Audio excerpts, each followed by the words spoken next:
Hello students, in the previous class we started with the polynomial. In that we studied about the basic concept of the polynomial that contains the types, different types of the polynomial. Also we find how to find the zeros of the given polynomial.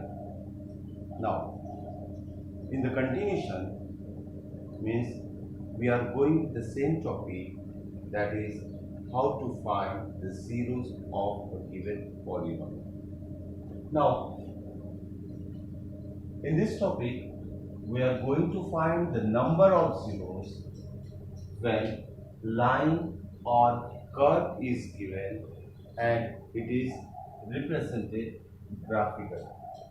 This is totally new for you, but it's very easy. How to find the zeros of a given line or a curve when it is represented graphically. We take one example to find the zeros of such a straight line or a curve. This is x-axis, this is y-axis, this is the origin, that is the point of intersection of x-axis and y-axis.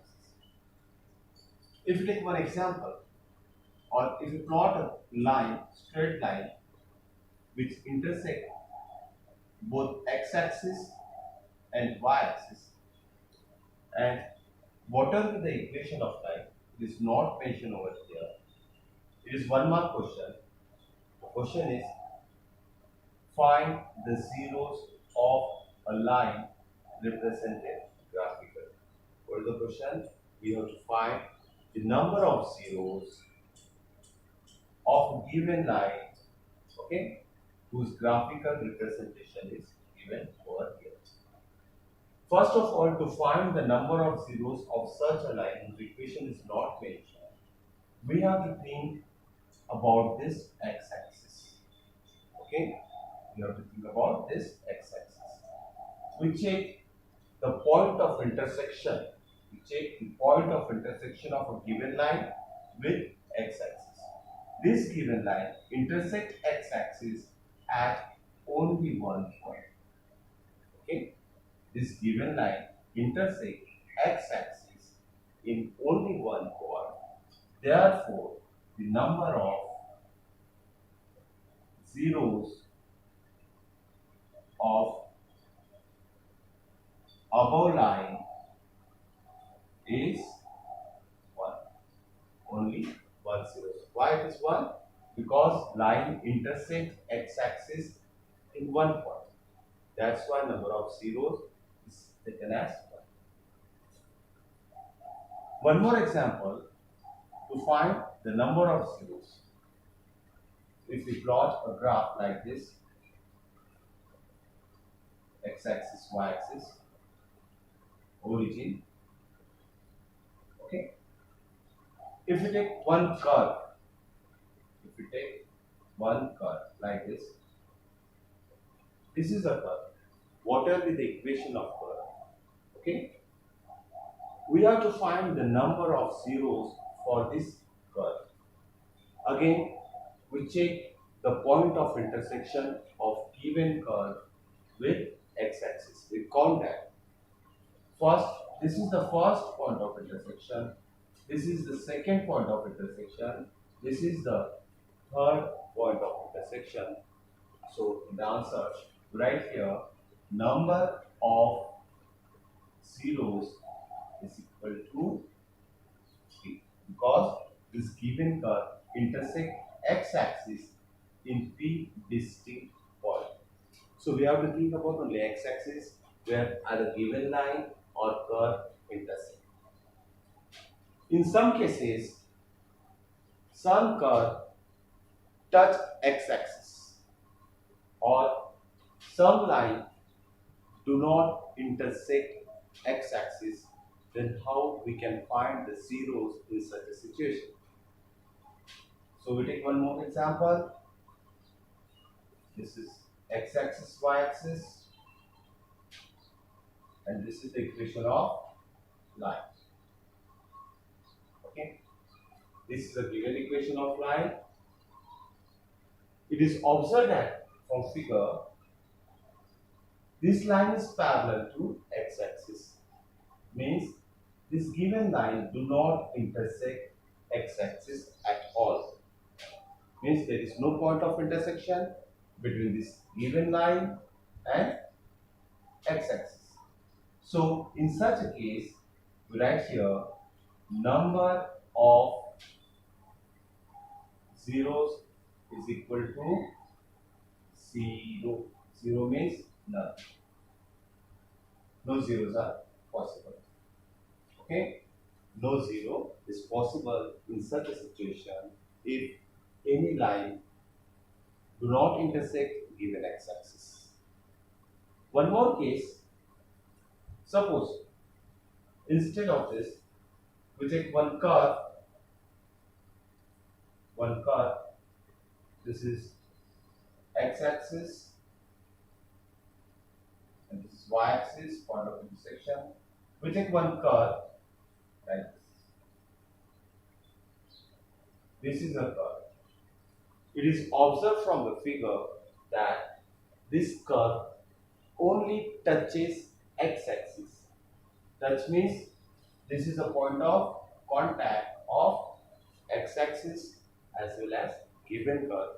In such a situation also we are able to find the number of zeros.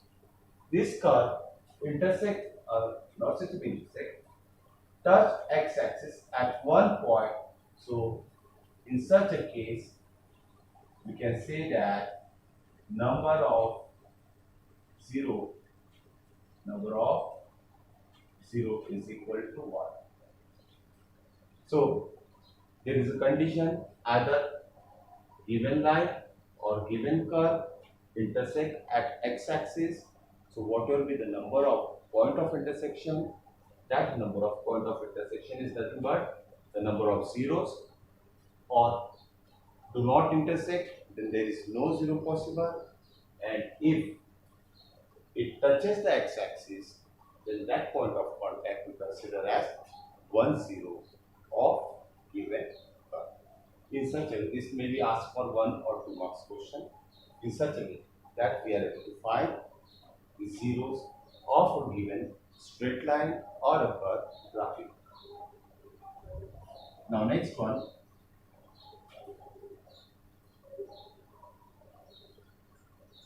Next topic is very important. Now we are going to find the relationship between zeros and the coefficient of quadratic polynomial. We are going to form the relationship between zeros and the coefficients of quadratic polynomial. Before that, we consider the standard form of quadratic polynomial. Let us consider P of x is equal to ax square plus bx plus c with a given quadratic polynomial where coefficients are a, b and c. A, b, c are said to be the coefficient where x square plus bx plus c be the given quadratic polynomial whose coefficients are represented by a, b, c, and alpha, beta are zeros of given polynomial p of x. Clear? Because it is a quadratic polynomial, degree is 2, it contains 2 zeros. That 2 zeros are represented by either alpha or beta. Here, first one alpha, second one beta. Now, to find the relationship between these coefficients and these zeros, okay, there is a standard form which shows the relationship between zeros and coefficient. The first relation is given by sum of zeros is always equal to minus b upon a. That is, sum of 0 means sum of alpha and beta. That is, alpha plus beta is minus b upon a. Here, and the second one, product. Product of zeros. Product of zeros is taken as C upon A, C by A or C by A. Sum is taken as minus of B upon A and product is taken as C upon A. Product means multiplication. So right here alpha into beta is equal to C upon A. So these two formulas gives the relationship between zeros and coefficient in the form of sum and product. This topic is very important. Now we take some example, and first we find the zeros of quadratic polynomial, that example, and then we verify the relationship between zeros and coefficient using these two forms. Yeah. Now we take first example.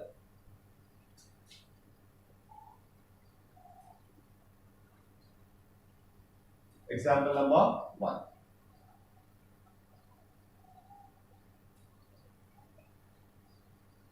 If P of x is equal to x square minus 3. This is the example of quadratic polynomial. Contain two terms. If P of it is represented by P of x. Question is, find zeros of P of x and verify relationship between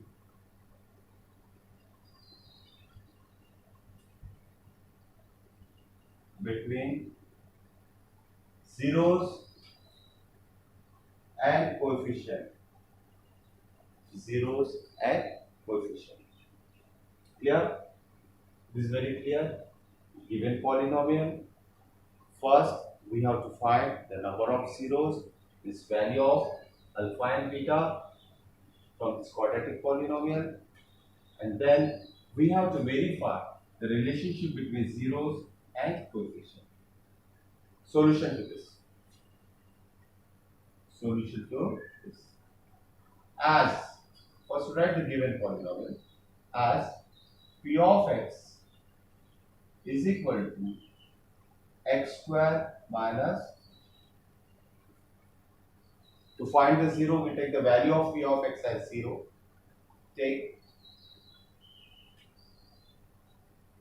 P of x is equal to 0, therefore x square minus 3 equal to 0. This equation is not able to solve by splitting the middle term. We use some formula to solve such type of equation. We write here x square minus 3 may be written as root 3 the whole square. You remember one formula, that is from the 9th standard, a square minus b square is equal to a plus b into a minus b form. Yep. Therefore, for this expression or equation, we write here a square b square form means x plus root 3 x minus root 3 is equal to 0. Therefore, write here x plus 3 x plus root 3 x minus root 3 is equal to 0.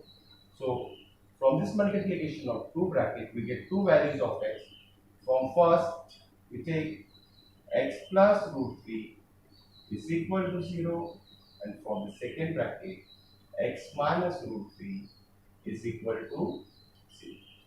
Therefore x is equal to minus root 3, and for this x is equal to root 3.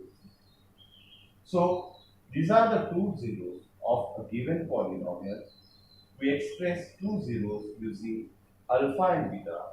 We obtain the value of alpha as minus root 3 and beta as root of 3.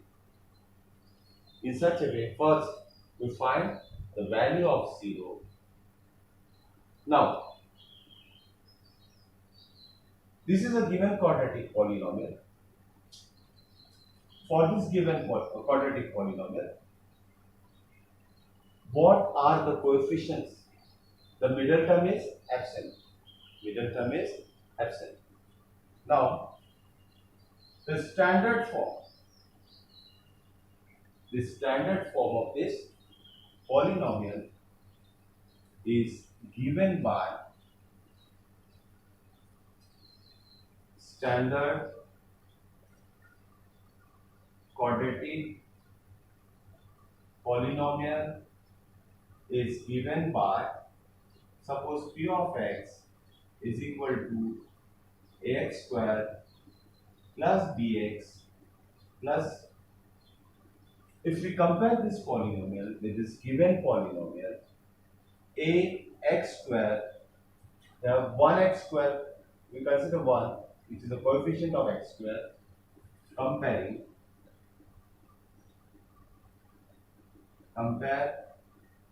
with given polynomial. We get coefficients. Therefore, coefficients are taken as a is equal to 1, middle term is absent, this value of x is absent. So for this, we take b is equal to 0 because there is no middle term.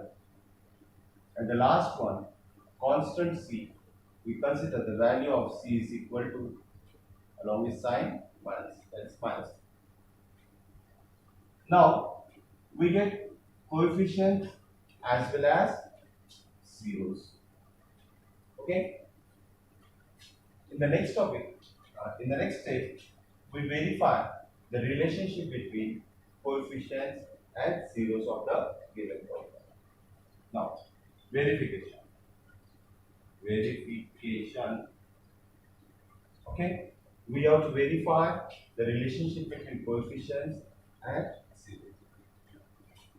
The first verification is about the sum of zeros. We know the formula for the sum of 0, that is alpha plus beta is equal to minus b upon a. It is very easy to verify this. Now substitute the value of alpha, beta, a and b in both the sides. If we get left hand side is equal to right hand side, hence it is verified. Okay, for this sum of the zeros. What is the value of alpha? Alpha is minus root 3. Substitute the value of alpha, that is minus root 3, and beta is plus root 3. Similarly, we substitute the value of b is 0. Now, same term, minus and plus or plus, opposite sign, we get this 0, and 0 divided by any number, it is also 0. So both sides are equal. Hence, it is verified that these are the zeros of given polynomial, and there is a relationship between zeros and coefficients. Clear? In the second one, B part, we verify the relationship between the product of zeros along with coefficients. You know the formula for product of zeros? It is always equal to C upon A. If we substitute the value of alpha, beta and C and A, we get, what is alpha? It is minus root 3, beta is root 3 is equal to C. What is the value of C? It is minus 3, and what is the value of A? A is 1. Root 3 into root 3, it is nothing but 3, and minus into plus, it is minus, and minus 3 divided by 1, it is minus. So again we get same left hand side is equal to right hand side. This is also part of Bayes equation. Here, in such a way, we are able to first find the value of zeros and then verify the relationship between zeros and coefficient. Here, this is very important question. We take one more example to find the relationship between zeros and coefficient, and also to find the number of zeros for the given quadratic polynomial.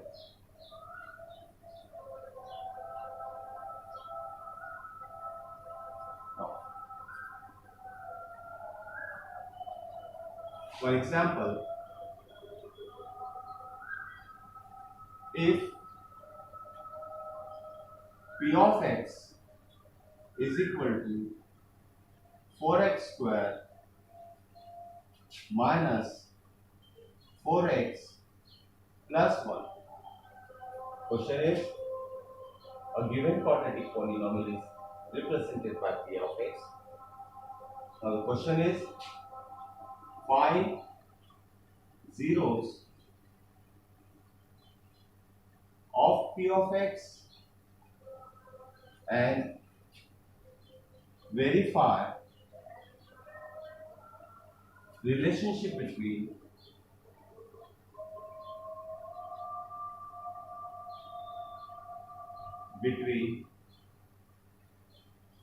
zeros and coefficient.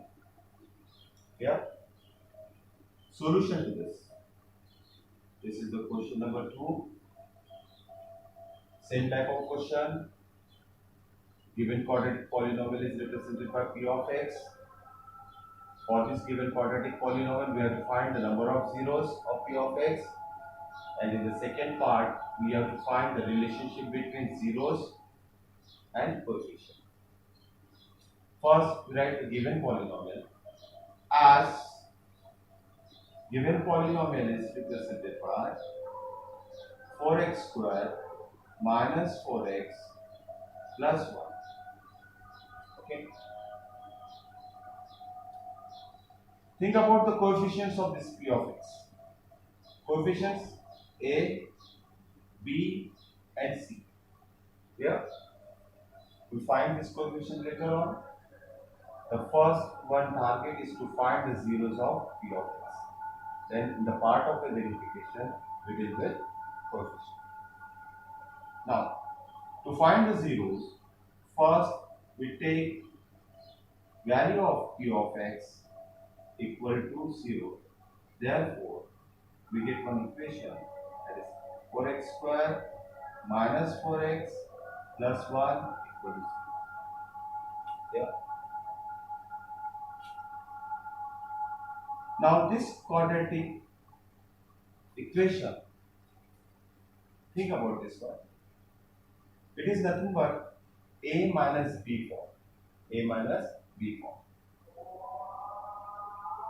We know an identity, a plus b square is equal to a square plus 2ab plus b square. Using this identity, we can find the zero of this polynomial. In the first class, already explained one method, that is the factorization method, to find the zeros of a given polynomial. It is another method, trial and error method, to find the zeros of the polynomial. So, whatever is suitable for you to find the zeros, okay, either using identities, either using factorization, or whatever the method.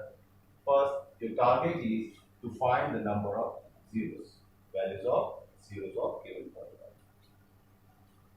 I try to write this given quadratic equation in the form of a plus b, or if there is a minus sign, then there is a minus sign. Yeah? Or a minus b the whole square is equal to a square minus 2ab plus b square. Why I take minus sign? Because minus is there. Therefore, now I try to convert this equation into this form. A square. A square means this is the first term, this is the first term. A the whole square. I write here 4, which is the square of 2. X square is taken as x and the whole square. Okay?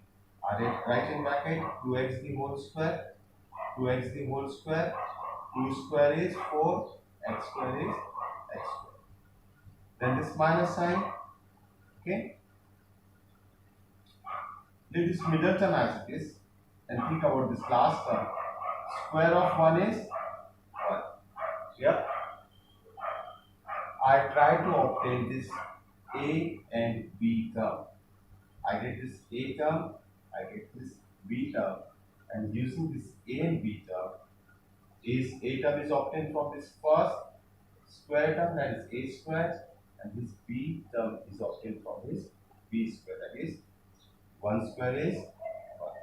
Yeah, it is just like a trick.